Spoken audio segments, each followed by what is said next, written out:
Neighborhood Book Club, and welcome back to another episode of Read Along, Read Aloud with the Neighborhood Book Club. And as always, I'm so glad you can join us. We've started a new book. It's called The Art of Racing in the Rain. Sure to be a favorite. I chose this book because it comes highly recommended, and also it's got a movie out, and, well, I like books with movies. It's always so exciting knowing that you can watch the movie after you read the book and enjoy the movie just that much more. Because I don't know if you know or not, but I am quite a movie buff. Love the films, love the picture films, and hopefully, once we get through our 2 books in our series, we can watch the movies.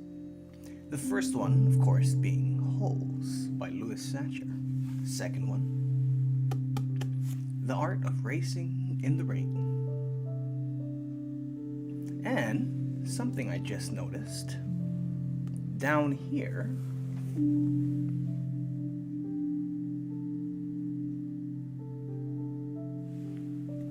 is another recommendation from Jody Picault, one of our writers from our book club that we read.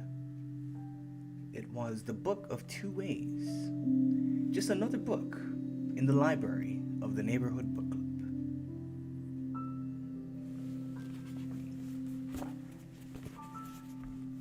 So it says here, a heart-wrenching but deeply funny and ultimately uplifting story of family, loyalty, and hope. A captivating look at the wonders and absurdities of human life, as only a dog could tell it. So far, that's gotta be my favorite thing about the book, is it is from a dog's perspective.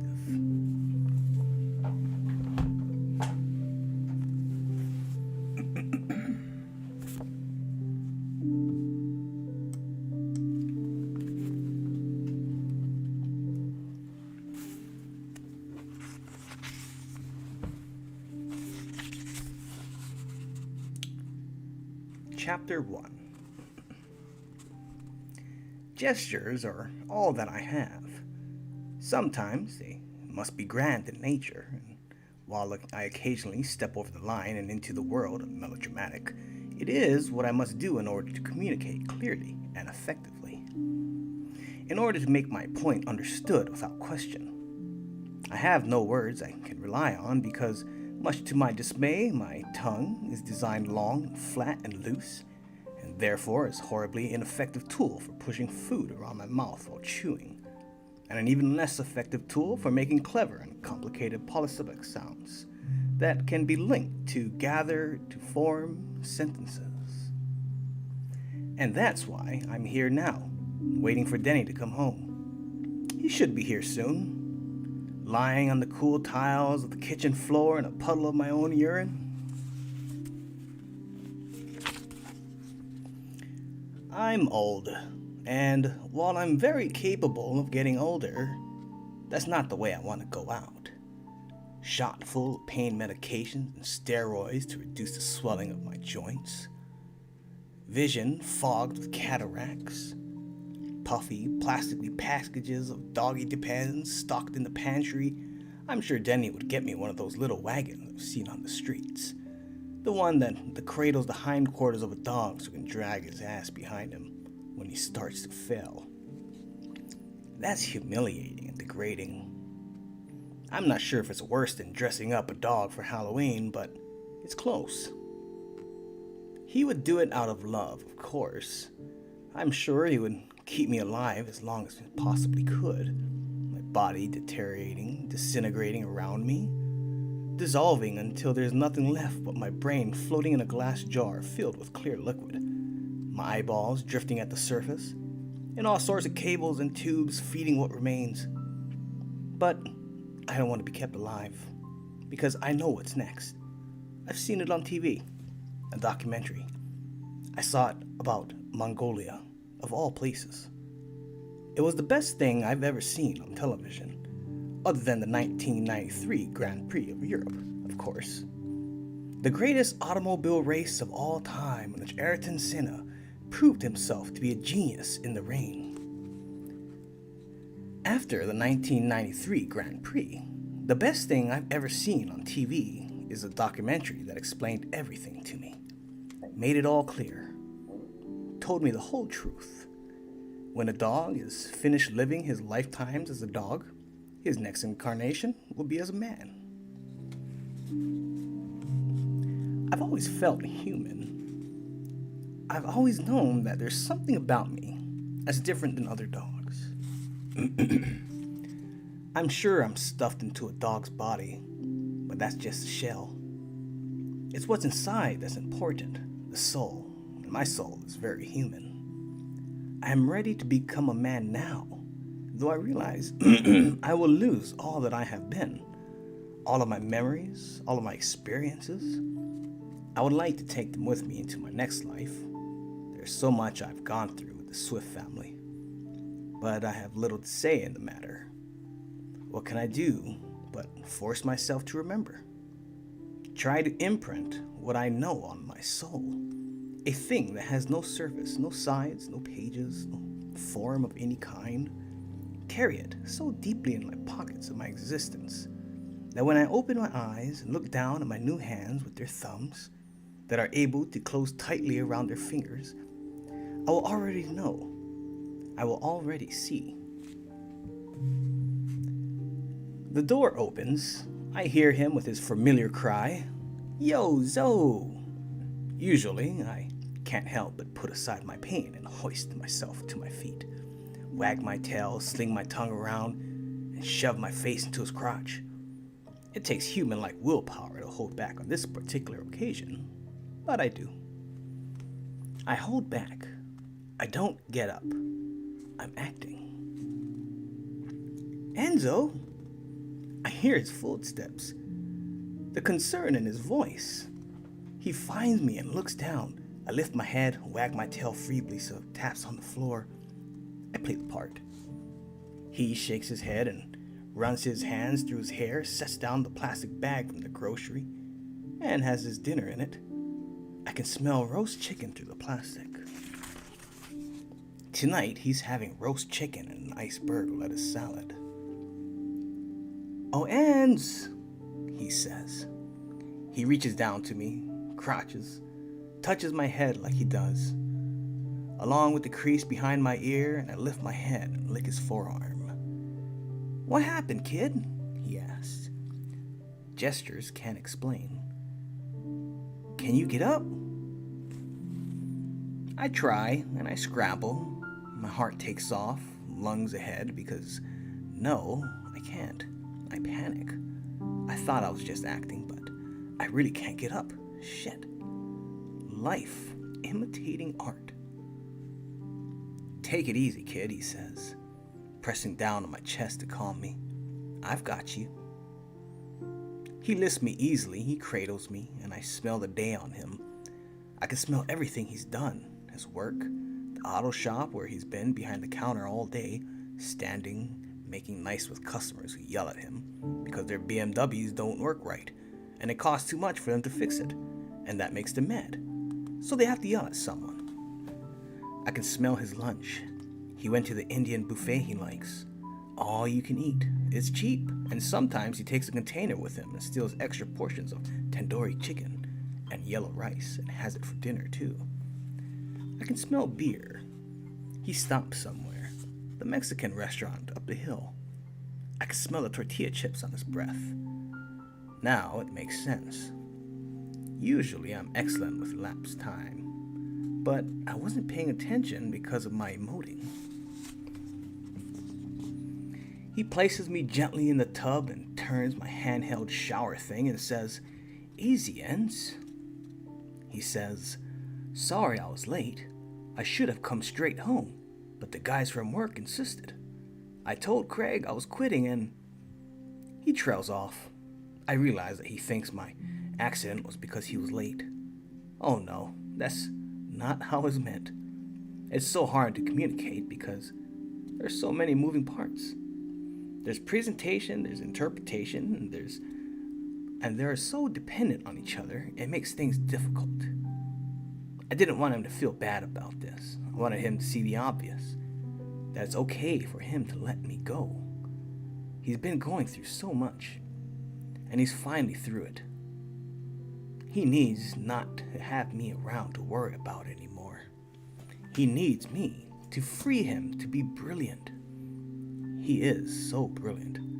He shines. He's beautiful with his hands that grab things and his tongue that says things, and the way he stands, chews his food for so long, mashing it into paste before he swallows. I will miss him and little Zoe, and I know they'll miss me, but I can't let sentimentality cloud my grand plan. After this happens, Denny will be free to live his life, and I will return to Earth in a new form, as a man.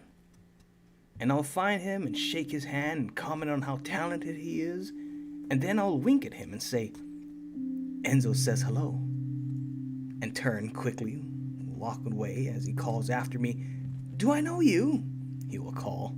"Have we met before?" After the bath, he cleans the kitchen floor while I watch. He gives me my food, which I eat too quickly again, and he sets me up in front of the TV while he prepares dinner.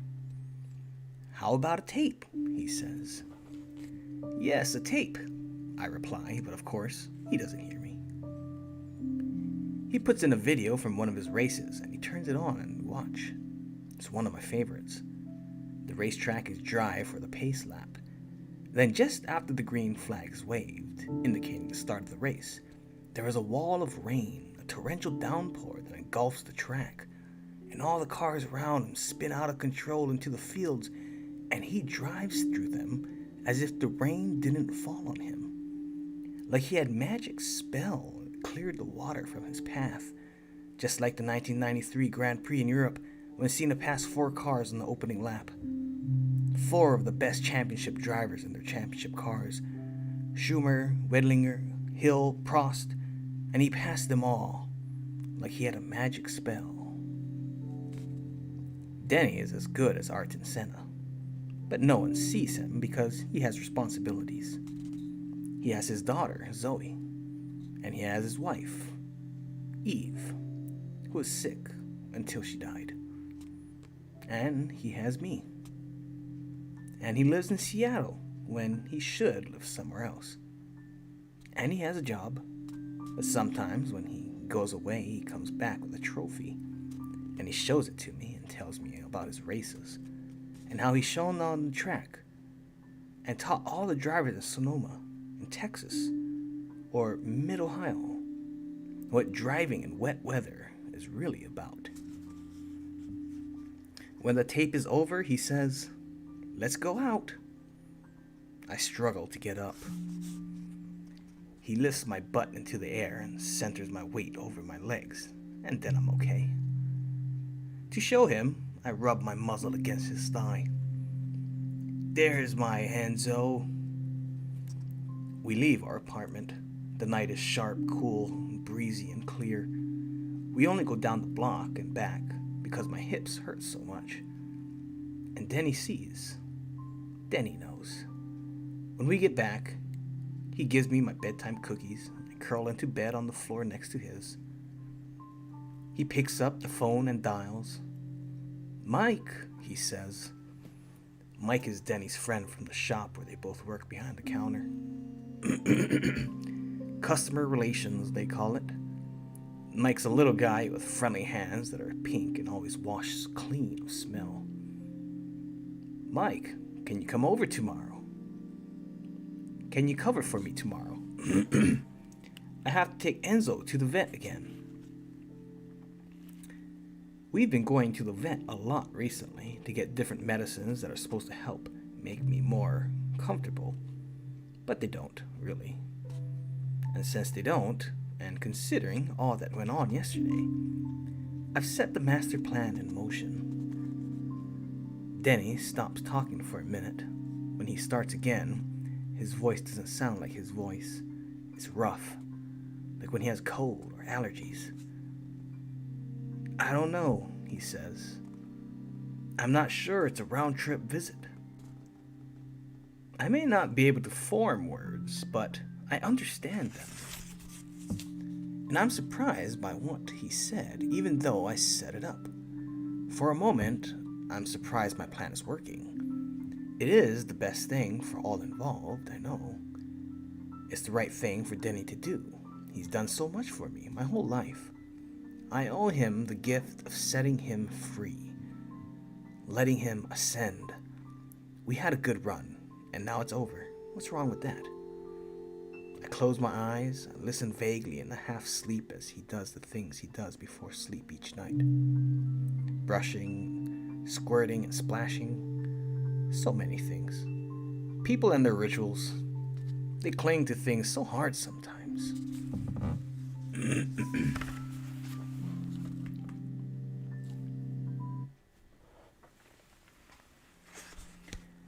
Chapter 2. He picked me out of a pile of puppies, a tangled, rolling mass of paws and ears and tails, behind a barn in a smelly field near a town in eastern Washington called Spangle. I don't remember much about where I came from, but I remember my mother, a heavy bitch of a lab, and pendulous treats that swung to and fro as my litter mates and I chased down from across the yard. Honestly, our mother didn't seem to like us much, as she was fairly indifferent to whether we ate or starved.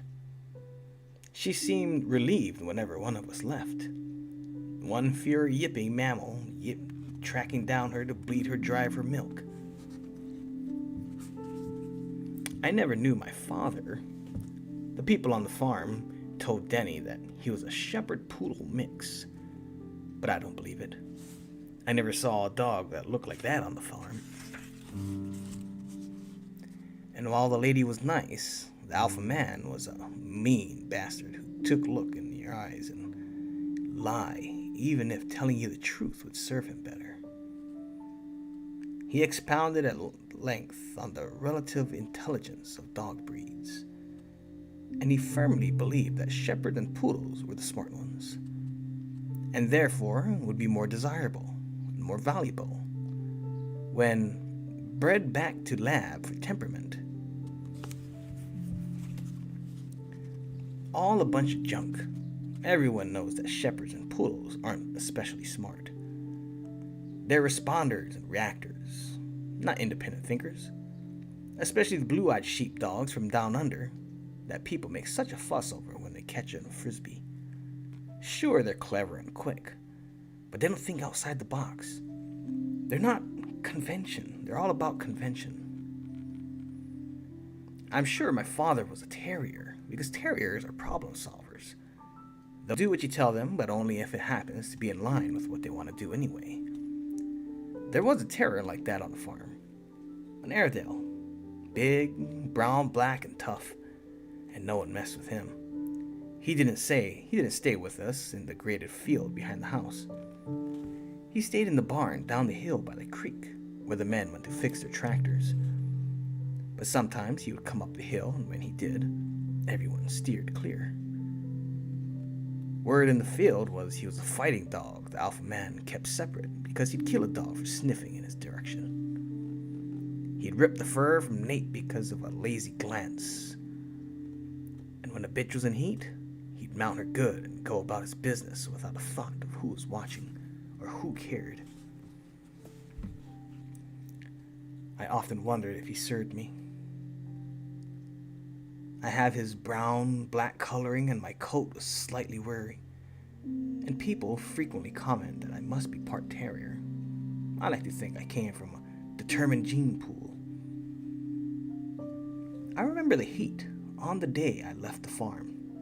Every day was hot in Spangle, and I thought the world was just a hot place because I never knew what cold was about. I had never seen rain, didn't know much about water.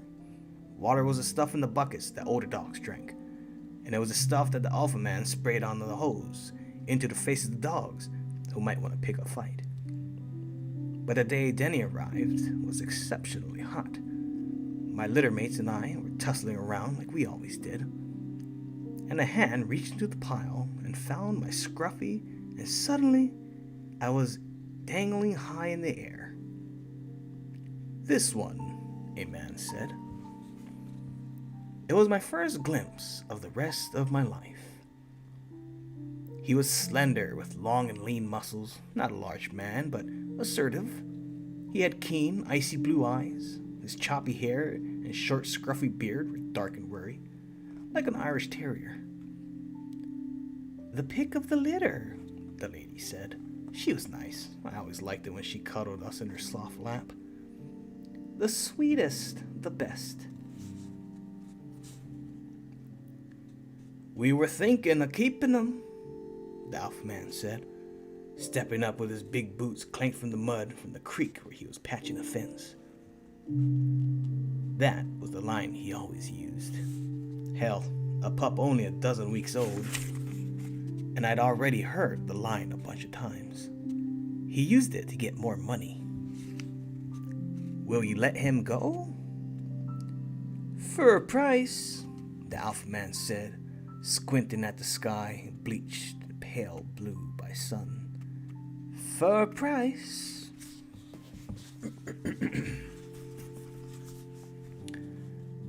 Chapter 3. Very gently, like there are eggshells on your petals, Denny always says, and you don't want to break them. That's how you drive in the rain. When we watch videos together, which we've done ever since the first day I met him, he explains these things to me. To me. Balance, anticipation, patience, these are all vital. Peripheral vision, seeing things you've never seen before. Kinesthetic sensation, driving by the seat of the pants. But what I've always liked best is when he talks about having no memory. No memory of things he'd done just a second before, good or bad. Because memory is time floating back into itself. To remember is to disengage from the present. In order to reach any kind of success in automobile racing, a driver must never remember. Which is why drivers compulsively record their every move, their every race, with cockpit cameras, in-car video, data mapping. A driver cannot be a witness to his own greatness. This is what Denny says. He says racing is doing. It is part of being in the moment and being aware of nothing else but that moment. Reflection must come at a later time. The great champion Julia Sabalarosa had said, "When I am racing, my mind and my body are working so quickly and so well together. I must be sure not to think, or else I will definitely make a mistake."